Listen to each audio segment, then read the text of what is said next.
Hello everyone, you are watching News Insights. Let's watch today's news updates. ಹಂಗೆ ಯಾರು ಇದೆ sir ನಿಮಿಷ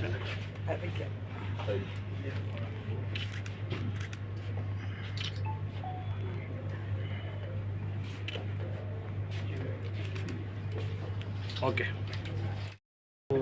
ಕಾರ್ಯಕ್ರಮಗಳನ್ನು ಎಲ್ಲ ಜಿಲ್ಲೆಗಳಿಂದ ಬರ್ತಾ ಇದ್ದಾರೆ. ನಾವು ಅದರ ಪೂರ್ವಕವಾಗಿ ನಮ್ಮ ಕಾರ್ಯಕ್ರಮದಲ್ಲಿ ನಮ್ಮ ಮಾವಳ್ಳಿ ಶಂಕರ್ ಅವರ ನೇತೃತ್ವದಲ್ಲಿ ಕಾರ್ಯಕ್ರಮವನ್ನು ಹಮ್ಮಿಕೊಂಡಿದ್ದೀವಿ. ರಾಜ್ಯಾದ್ಯಂತ ಒಂದು 50,000 ಮೇಲ್ಪಟ್ಟು ಜನ ಬರಬೇಕಂತ ನಾವು ಎಲ್ಲ ಮಾಧ್ಯಮ ಮಿತ್ರರಿಗೆ, ಎಲ್ಲ ಪ್ರಿಂಟ್ ಮೀಡಿಯಾ ಎಲ್ಲರಿಗೂ ನಾವು ವರದಿಯನ್ನು ಕೊಟ್ಟಿದ್ದೀವಿ. ಅದಕ್ಕೆ ಪೂರ್ವಕವಾಗಿ ಅದರಲ್ಲಿ ಭಾಗವಹಿಸಲಿಕ್ಕೆ ಬರ್ತಿರುವಂಥ ನಮ್ಮ ರಾಜ್ಯ ಪ್ರಧಾನ ಸಂಚಾಲಕರು ಅಣ್ಣ ಮಾವಳ್ಳಿ ಶಂಕರ್ ಅವರು, ಜೆನ್ನಿ ಅವರು, ಮೂರ್ನಾಲ್ಕನೂರು ಚಿನ್ನಸ್ವಾಮಿ ಅವರು, ದರ್ಶನ್ ಪುಟ್ಟಣ್ಣಯ್ಯ ಮತ್ತು CPMನ ಪ್ರಕಾಶ್ ಅವರು ಮತ್ತು ಸಾರಥಿ ಸುಂದರೇಶ್, ಬಡ್ಲಾಪುರ ನಾಗೇಂದ್ರ ಅವರು ಭಾಗವಹಿಸಲಿದ್ದಾರೆ. ಚೀಫ್ ಗೆಸ್ಟ್ ಅದರಲ್ಲಿ ಕಾರ್ಯಕ್ರಮದಲ್ಲಿ ಭಾಗವಹಿಸಲಿದ್ದಾರೆ. ಅದಕ್ಕೆ ಪೂರ್ವಕವಾಗಿ ಈಗ ನಮ್ಮ ರಾಜ್ಯ ಪ್ರಧಾನ ಸಂಚಾಲಕರಾದಂಥ ಅಣ್ಣ ಮಾವಳ್ಳಿ ಶಂಕರ್ ಅವರು ನಿಮಗೆ ಪೂರ್ತಿ ಮಾಹಿತಿಯನ್ನು ಕೊಡ್ತಾರೆ.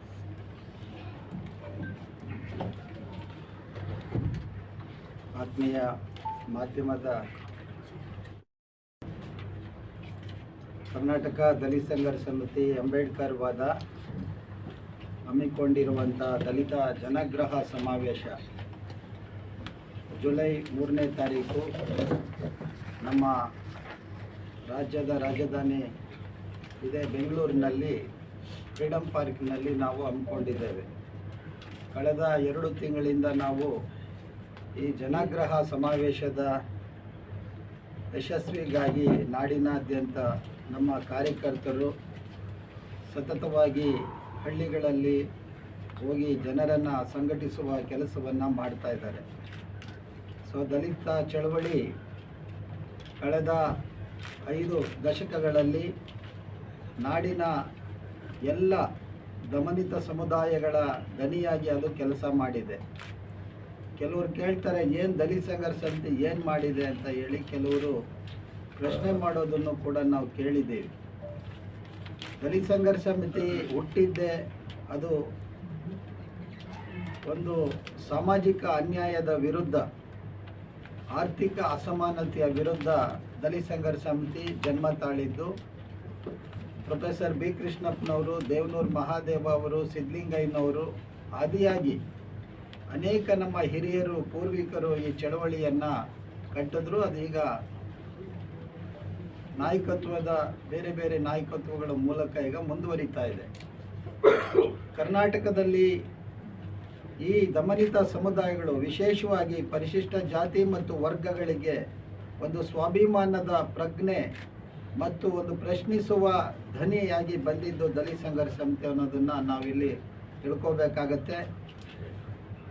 ದಲಿತ ಸಂಘರ್ಷ ಸಮಿತಿ ಯಾವತ್ತೂ ಏನು ದಲಿತ ಸಮುದಾಯಗಳ ಮೇಲೆ ನಡೀತಾ ಇದ್ದಂಥ ದೌರ್ಜನ್ಯಗಳು, ದಬ್ಬಾಳಿಕೆಗಳ ವಿರುದ್ಧ ಅದು ಸತತವಾಗಿ ಹೋರಾಟವನ್ನು ಮಾಡ್ತಾ ಬಂತು. ಆ ಕಾರಣಕ್ಕಾಗಿ ದಲಿತರ ಮೇಲೆ ದಬ್ಬಾಳಿಕೆಗಳು ಕ್ರಮೇಣ ಸ್ವಲ್ಪ ಮಟ್ಟಿಗಾದರೂ ತುಳಿಯುವ ಕಾಲುಗಳಿಗೆ, ದೌರ್ಜನ್ಯ ಮಾಡುವ ಕೈಗಳಿಗೆ ಸ್ವಲ್ಪ ಭಯ, ನಡುಕ ಉಂಟಾಗಿದ್ದು ಕೂಡ ತಾವು ಗಮನಿಸಿದ್ದೀರಿ. ಅದೇ ಸಂದರ್ಭದಲ್ಲಿ ದಲಿತ ಸಂಘರ್ಷ ಸಮಿತಿ ದಲಿತರ ಸಬಲೀಕರಣಕ್ಕಾಗಿ ಏನು ಭೂಮಿಯ ಪ್ರಶ್ನೆಯನ್ನು ತೆಗೆದುಕೊಂಡು ನಾಡಿನಾದ್ಯಂತ ಭೂ ಚಳವಳಿಗಳನ್ನು ಆರಂಭ ಮಾಡಿತು. ಬಡವರಿಗೆ, ಭೂಹೀನರಿಗೆ ಭೂಮಿ ಕೊಡಿಸುವ ಹೋರಾಟವನ್ನು ಕೈಗೆತ್ತಿಕೊಂಡು ದಲಿತ ಸಂಘರ್ಷ ಸಮಿತಿ ಹೋರಾಟ ಮಾಡಿದ ಪರಿಣಾಮವಾಗಿ ಸ್ವಲ್ಪ ಮಟ್ಟಿಗೆ ಬಡವರಿಗೆ ಭೂಮಿ ಸಿಕ್ಕುವ ಅವಕಾಶ ಸಿಕ್ತು. ಆದರೆ ಬಹುತೇಕ ಇವತ್ತು ಏನು ಬಡವರು ಭೂಹೀನರಿದ್ದರು ರಾಜ್ಯದಲ್ಲಿ, ಅವರೆಲ್ಲರಿಗೂ ಕೂಡ ಭೂಮಿ ಸಿಕ್ಕೋದಕ್ಕೆ ಇವತ್ತಿಗೂ ಸಾಧ್ಯ ಆಗಲಿಲ್ಲ. ಇವತ್ತಿಗೂ ಅನೇಕರು ಭೂಹೀನರಾಗಿ ಬದುಕ್ತಾ ಇದ್ದಾರೆ. ಅವರು ಇವತ್ತಿಗೂ ಕೃಷಿ ಕಾರ್ಮಿಕರಾಗಿ ಕೆಲಸ ಮಾಡ್ತಾ ಇರೋದನ್ನು ನಾವು ನೋಡ್ತಾ ಇದ್ದೇವೆ. ಇವತ್ತು ದರಖಾಸ್ತು ಆಗ್ಬೋದು, ಗೋಮಾಳ ಜಮೀನುಗಳನ್ನು ಉಳುಮೆ ಮಾಡ್ತಾ ಇರೋರು ಫಾರಂ ನಂಬರ್ 50, 53, 57 ಹಾಕ್ಕೊಂಡು ಇವತ್ತಿಗೂ ಕೂಡ ಭೂಮಿಯ ಮೇಲೆ ಉಳುಮೆ ಮಾಡ್ತಿದ್ದಾರೆ.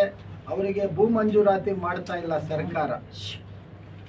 ಆ ಹಿನ್ನೆಲೆಯಲ್ಲಿ ಭೂ ಸುಧಾರಣಾ ಕಾಯ್ದೆ ಪ್ರಕಾರ ವಿಶೇಷವಾಗಿ ಪರಿಶಿಷ್ಟ ಜಾತಿ ವರ್ಗಗಳಿಗೆ ಏನು 50% ಭೂಮಿ ಕೊಡಬೇಕು ಅಂತ ಇದೆ ಅದು ಇನ್ನೂ ಕೂಡ ಸಂಪೂರ್ಣವಾಗಿ ಅವರಿಗೆ ದಕ್ಕಲಿಲ್ಲ. ಆದರೆ ಕೇವಲ 11% ಅಂತ ಸರ್ಕಾರ ಹೇಳ್ತಾ ಇದೆ.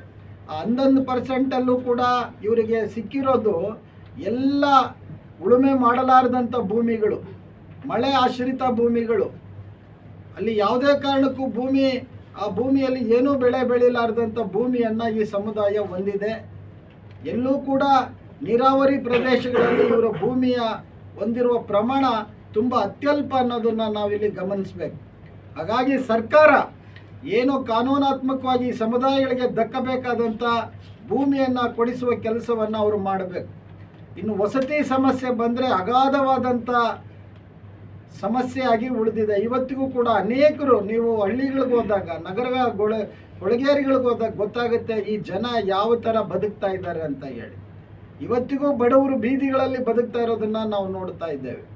ಸೊ ಸರ್ಕಾರ ಒಂದು ಕಡೆ ವಸತಿಯನ್ನು ನಾವು ಕೊಡ್ತಾ ಇದ್ದೇವೆ, ಲಕ್ಷ ವಸತಿ ಯೋಜನೆಗಳಲ್ಲಿ ನಾವು ಕೊಡ್ತಾ ಇದ್ದೀವಿ ಅಂತ ಇದ್ದಾರೆ.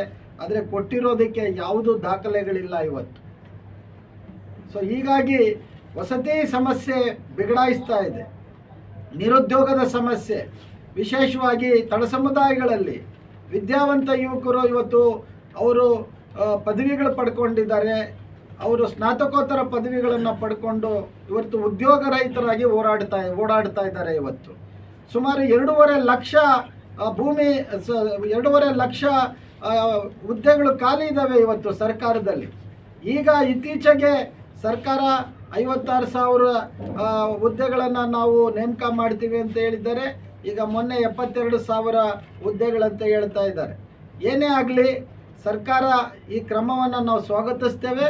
ಆದರೆ ಕನಿಷ್ಠ ಇವತ್ತು ಏನು ಸರ್ಕಾರ ನಿರುದ್ಯೋಗದ ಸಮಸ್ಯೆಗಳಲ್ಲಿ ಏನು ಬೆಂದೋಗ್ತಾ ಇದ್ದಾರೆ ನಮ್ಮ ಯುವ ಸಮೂಹ, ಅವರಿಗೆ ಉದ್ಯೋಗ ಭದ್ರತೆ ಕೊಡುವಂಥ ಕೆಲಸವನ್ನು ಸರ್ಕಾರ ಆದಷ್ಟು ಬೇಗ ಮಾಡಬೇಕು ಅಂತ ಒತ್ತಾಯವನ್ನು ಕೂಡ ನಾವು ಮಾಡ್ತಾ ಇದ್ದೇವೆ. ದಲಿತ ದಮನಿತ ಸಮುದಾಯಗಳು ಇವತ್ತು ಈ ರಾಜ್ಯದಲ್ಲಿ ಸುಮಾರು 101 ಜಾತಿಗಳು ಈ ಸಮುದಾಯಗಳಿದ್ದಾವೆ. ಇಲ್ಲಿ 101 ಜಾತಿಗಳಲ್ಲಿ ಹೆಚ್ಚು ಕಮ್ಮಿ 1,40,00,000ಕ್ಕೂ ಮೇಲ್ಪಟ್ಟು ಜನಸಂಖ್ಯೆ ಇಲ್ಲಿದೆ ನಮ್ಮದು. ಆದರೆ ಇವರ ಜನಸಂಖ್ಯೆಗೆ ಅನುಗುಣವಾಗಿ ಏನು SCP TSP ಹಣವನ್ನು ನಿಗದಿ ಮಾಡಿದ್ರು, ಅದು ಕೂಡ ದಲಿತ ಸಂಘರ್ಷ ಸಮಿತಿಯ ಹೋರಾಟದ ಫಲವಾಗಿ ಬಂದಂಥ ಕಾಯ್ದೆ. ಅದು ಸರ್ಕಾರ ಏನೋ ಇವರಿಗೆ ಪುಕ್ಕಟೆಯಾಗಿ ಅವರೇನು ಕೊಟ್ಟಿದ್ದಲ್ಲ. ಅದು ದಲಿತ ಚಳವಳಿ 2 ದಶಕಗಳ ಹೋರಾಟದ ಫಲವಾಗಿ ಆ ಒಂದು ಕಾಯ್ದೆಯನ್ನು ಹಿಂದೆ ಸಿದ್ದರಾಮಯ್ಯನವರು 2013ರಲ್ಲಿ ಆ ಕಾಯ್ದೆಯನ್ನು ತಂದರು. 2014ರಲ್ಲಿ ಅದು ಕಾಯ್ದೆ ಅನುಷ್ಠಾನಗೊಳ್ತು. 2014ರಿಂದ 2026ರವರೆಗೆ ಅಂಕಿ ಸಂಖ್ಯೆಗಳ ಪ್ರಕಾರ ಇವರು ಹೇಳಿದ್ರು ಸುಮಾರು 3ರಿಂದ 4 ಲಕ್ಷ ಕೋಟಿ ಹಣ ಈ ಸಮುದಾಯಗಳಿಗೆ ನಾವು ವಿನಿಯೋಗ ಮಾಡಿದ್ದೀವಿ ಅಂತಿದ್ದಾರೆ. ನಾವು ಪ್ರಶ್ನೆ ಮಾಡಬೇಕಾಗಿರುವಂಥದ್ದು ಈ ಸರ್ಕಾರಕ್ಕೆ, ಈ ಹಣ 4 ಲಕ್ಷ ಕೋಟಿ ಹಣ ಪಡ್ಕೊಂಡಂಥ ಈ ಸಮುದಾಯಗಳು ಇವು ಎಲ್ಲಿ ಬಡತನ ರೇಖೆಯಿಂದ ಹೊರಗಡೆ ಬಂದಿದ್ದಾವೆ ಅನ್ನೋದ್ರ ಬಗ್ಗೆ ಸರ್ಕಾರದ ಹತ್ರ ಯಾವ ದತ್ತಾಂಶಗಳು ಕೂಡ ಇಲ್ಲ. ಇವತ್ತು ಇರೋ ಹಣವನ್ನು ಕೂಡ ಗ್ಯಾರಂಟಿಗಳಿಗೆ ಅದನ್ನು ಬಳಸ್ತಾ ಇದ್ದಾರೆ. ನಾವು ಗ್ಯಾರಂಟಿಗಳನ್ನು ನಿರಾಕರಣೆ ಮಾಡ್ತಾ ಇಲ್ಲ, ಗ್ಯಾರಂಟಿಗಳ ಬಗ್ಗೆ ನಮ್ಮ ವಿರೋಧ ಇಲ್ಲ. ಆದರೆ ನೀವು ಹೇಳಿದ್ದೇನು ಗ್ಯಾರಂಟಿ ಅಂದರೆ ಅದು ಎಲ್ಲರಿಗೂ ಅಂತ ಹೇಳಿದ್ರಿ. ಅದೇನು SC STಗಳಿಗೆ ಅಷ್ಟೇ ಅದೇನು ಸೀಮಿತ ಆಗಿಲ್ಲ ಗ್ಯಾರಂಟಿಗಳು. ಆದರೆ SC ST ಹಣವನ್ನು ಕಾಯ್ದೆಬದ್ಧವಾಗಿ ಆ ಸಮುದಾಯಗಳ ಒಂದು ವೈಯಕ್ತಿಕ ಆಸ್ತಿ ಸೃಜನೆ ಮಾಡ್ಕೊಳ್ಳೋದಕ್ಕೆ, ಉದ್ಯೋಗಗಳ ಸೃಷ್ಟಿ ಮಾಡ್ಕೊಳ್ಳೋದಕ್ಕೆ, ಮೂಲಭೂತ ಸೌಕರ್ಯಗಳಿಗೆ, ಶಿಕ್ಷಣಕ್ಕೆ ಅದನ್ನು ವಿನಿಯೋಗ ಮಾಡಬೇಕಾಗಿತ್ತು.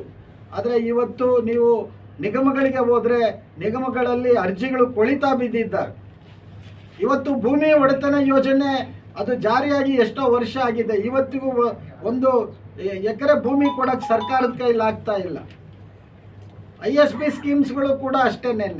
ಒಟ್ಟಾರೆ ಈಗ ಅಲ್ಲಿ ನಿಗಮಗಳಲ್ಲಿ ಅಲ್ಲಿ ಸರಿಯಾದಂಥ ಹಣ ಇಲ್ದಿರ ಇವತ್ತು ನಮ್ಮ ಜನ ಆ ನಿಗಮಗಳಿಗೆ ಅಲಿದು ಅವರು ಚಪ್ಪಲಿಗಳೇ ಸೌದೋಗ್ಬಿಟ್ಟಿದ್ದಾವೆ ಇವತ್ತು. ಸೊ ಈ ರೀತಿ ಸರ್ಕಾರ ಹೊರಗಡೆ 1 ರೂಪಾಯಿ ಕೊಡುತ್ತೆ, ಅದು 1 ರೂಪಾಯಿ ಕೊಟ್ಬಿಟ್ಟು 1 ಲಕ್ಷ ಕೊಡೋಂಗೆ ಮಾತಾಡುತ್ತೆ. ಆ 1 ಲಕ್ಷ ಅವರು ಕೊಡೋದನ್ನು ಮಾತಾಡೋದನ್ನು ಜನ 1 ಕೋಟಿ ಕೊಟ್ಟರು ಅನ್ನೋ ರೀತಿಯಲ್ಲಿ ಮಾತಾಡ್ತಾ ಇದ್ದಾರೆ. ಹಿಂಗಾಗಿ ಒಂದು ಅಸಹನೆಯನ್ನು ಕ್ರಿಯೇಟ್ ಮಾಡ್ತಾ ಇದ್ದಾರೆ. ಈ ಸಮುದಾಯಗಳು ಇಷ್ಟೆಲ್ಲ ಕೊಟ್ಟರೂ ಕೂಡ ಇವರು ಉದ್ಧಾರ ಆಗ್ತಾ ಇಲ್ವಲ್ಲ ಅನ್ನುವಂಥ ರೀತಿಯಲ್ಲಿ ಇವತ್ತು ಸಮಾಜದ ಹೊರಗಡೆ ಬಿಂಬಿತ ಆಗ್ತಾ ಇದೆ. ಆದರೆ ಇಲ್ಲೇನು ನಡೀತಾ ಇದೆ ಅನ್ನೋದನ್ನು ನಾವು ಅರ್ಥ ಮಾಡ್ಕೊಳ್ಬೇಕು.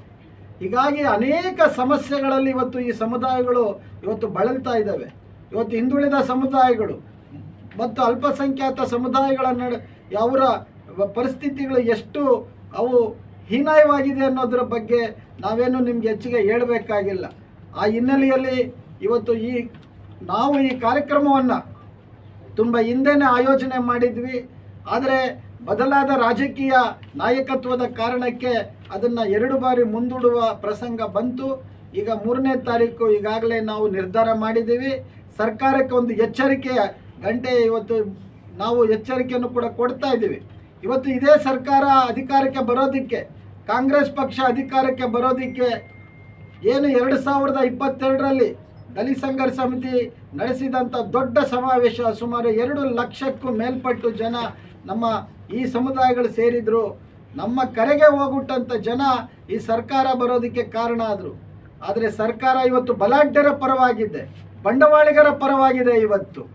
ಇವತ್ತು ಬಡವರ ಹೆಸರಿನಲ್ಲಿ ಮತ್ತು ರೈತರ ಹೆಸರಿನಲ್ಲಿ ಭೂಸ್ವಾಧೀನಗಳನ್ನು ಮಾಡಿಕೊಳ್ಳುವ ಮೂಲಕ ರೈತರನ್ನು ಭೂಮಿಯಿಂದ ಹೊರತಳ್ಳುವ ಕೆಲಸವನ್ನು ಇವರು ಮಾಡ್ತಾ ಇದ್ದಾರೆ. ಆ ಹಿನ್ನೆಲೆಯಲ್ಲಿ ಇವತ್ತು ನಾವು ಎಲ್ಲ ಭೂಮಿನ ಕೃಷಿ ಕಾರ್ಮಿಕರಿಗೆ ಭೂಮಿಯ ಹಂಚುವ ಕೆಲಸವನ್ನು ಮಾಡಬೇಕು. ಮತ್ತು SCP ಹಣ ಏನಿದೆ, ಆ SCP SP ಹಣವನ್ನು ಈ ಸಮುದಾಯಗಳ ಒಳಿತಿಗಾಗಿ ಬಳಸಬೇಕು. ಯಾವುದೇ ಕಾರಣಕ್ಕೂ ಈ ಹಣವನ್ನು ಗ್ಯಾರಂಟಿಗಳಿಗಾಗಲಿ ಅಥವಾ ಬೇರೆ ಯೋಜನೆಗಳಿಗಾಗಲಿ ಅದನ್ನು ಡೈವರ್ಟ್ ಮಾಡಬಾರ್ದು, ಅವ್ರನ್ನ ಬಳಸಬಾರ್ದು. ಅದು ಕಾಯ್ದೆ, ಅದು ಆ ರೀತಿ ಬಳಸಿದ್ದೇ ಆದರೆ ಅದು ಕಾನೂನಿನ ಉಲ್ಲಂಘನೆ ಆಗುತ್ತೆ ಅಂತೇಳಿ SCP ಕಾಯ್ದೆನೇ ಹೇಳುತ್ತೆ. ಈ ಥರದ ತಾರತಮ್ಯ ನೀತಿಗಳನ್ನು ಸರ್ಕಾರ ಮಾಡ್ತಾ ಇದೆ. ಆ ಹಿನ್ನೆಲೆಯಲ್ಲಿ ಕಳೆದ ಈ ಒಂದು ಸುಮಾರು 19 ಬೇಡಿಕೆಗಳನ್ನು ನಾವು ಇಟ್ಟಿದ್ದೀವಿ. 19 ಬೇಡಿಕೆಗಳಲ್ಲಿ ಎಲ್ಲವೂ ಕೂಡ ನಾವು ಈ ಸರ್ಕಾರಕ್ಕೆ ಮೇಲೆ ನಾವು ಒತ್ತಾಯವನ್ನು ಮಾಡ್ತಾ ಇದ್ದೇವೆ.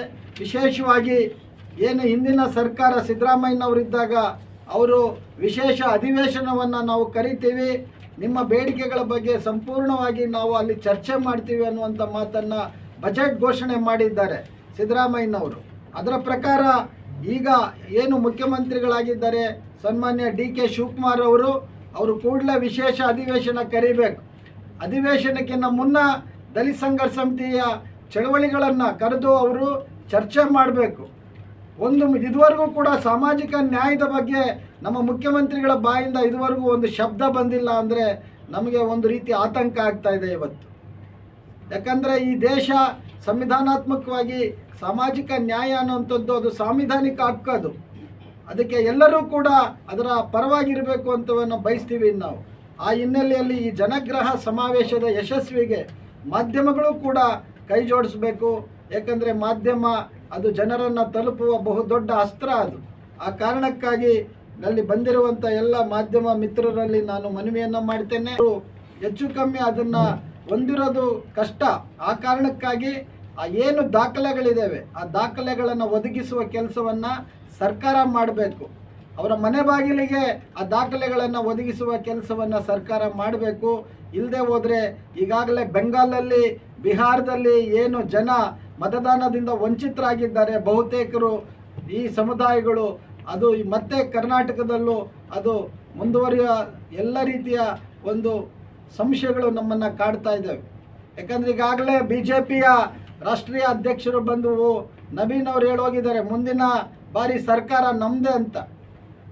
ಅವ್ರಾಗ ಹೇಳ್ತಾರೆ ಅಂದರೆ ಅದರ ಹಿಂದೆ ಒಂದು ದೊಡ್ಡ ಒಂದು ಪಿತೂರಿ ಇದೆ ಅನ್ನೋದನ್ನು ನಾವು ಅರ್ಥ ಮಾಡ್ಕೊಳ್ಬೇಕಾಗುತ್ತೆ.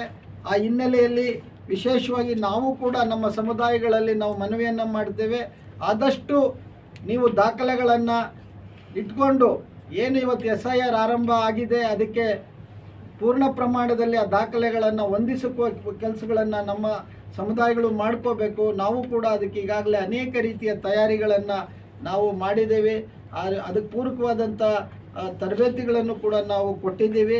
ಬಟ್ ಸರ್ಕಾರ ಮುಂದೆ ನಿಂತ್ಕೊಂಡು ಅದನ್ನು ಮಾಡಬೇಕು ಅಂತ ಒತ್ತಾಯವನ್ನು ಕೂಡ ನಾನು ಈ ಸಂದರ್ಭದಲ್ಲಿ ಮಾಡ್ತಾ ಇದ್ದೇನೆ. ವಿಶೇಷವಾಗಿ ದಲಿತರ ಮೇಲೆ ನಡೀತಾ ಇರುವಂಥ ದೌರ್ಜನ್ಯಗಳನ್ನು ತಡೆಗಟ್ಟೋದಕ್ಕೆ ಇವತ್ತು DCR ಠಾಣೆಗಳು ಬಂದಿದ್ದಾವೆ. ಆ DCR ಠಾಣೆಗಳಲ್ಲಿ ಸರಿಯಾದಂತಹ ಸಿಬ್ಬಂದಿಗಳಿಲ್ಲ, ಮೂಲ ಸೌಕರ್ಯಗಳಿಲ್ಲ, ಏನೇನೂ ಇಲ್ಲ. ಅಲ್ಲಿ ಏನೋ ಎಲ್ಲೋ ಅಲ್ಲಿ ಇಲ್ಲಿ ಸಸ್ಪೆಂಡ್ ಆದವ್ರನ್ನ ತಂದೀಗ ಅಲ್ಲಾಗ್ತಾ ಇದ್ದಾರೆ. ಅದು ಒಂಥರ ನಿರಾಶ್ರಿತರ ಕೊಂಪೆ ಥರ ಆಗ್ತಾ ಇದೆ. ಆದರೆ ನಾವು ನಮ್ಮ ಈ ದೌರ್ಜನ್ಯಕ್ಕೂ ಏನು ನಡೀತಾ ಇದೆ ಈ ಸಮುದಾಯಗಳ ಮೇಲೆ ಅವ್ರಿಗೊಂದು ರಕ್ಷಣೆ ಕೊಡೋದಕ್ಕಾಗಿ ಈ ರಕ್ಷಣಾ ಠಾಣೆಗಳನ್ನು ಮಾಡಬೇಕು ಅಂತ ಬಯಸಿದ್ವಿ. ಸರ್ಕಾರ ಅದ್ರ ಕಡೆ ಹೆಚ್ಚು ಗಮನ ಕೊಡಬೇಕು, ಅವುಗಳನ್ನು ಹೆಚ್ಚು ಸುಸಜ್ಜಿತವಾಗಿ ಮತ್ತು ಅಲ್ಲಿ ಯಾರು ಈ ಸಮುದಾಯಗಳ ಬಗ್ಗೆ ಕರ್ತವ್ಯಬದ್ಧವಾಗಿ ಕೆಲಸ ಮಾಡೋವಂಥವ್ರನ್ನು ನೇಮಿಸಬೇಕು ಅಂತ ಹೇಳಿ ನಾವು ಒತ್ತಾಯವನ್ನು ಮಾಡ್ತಾ ಇದ್ದೇವೆ. ಇದಿಷ್ಟು ಅಂಶಗಳನ್ನು ನಿಮ್ಮ ಗಮನಕ್ಕೆ ತಂದು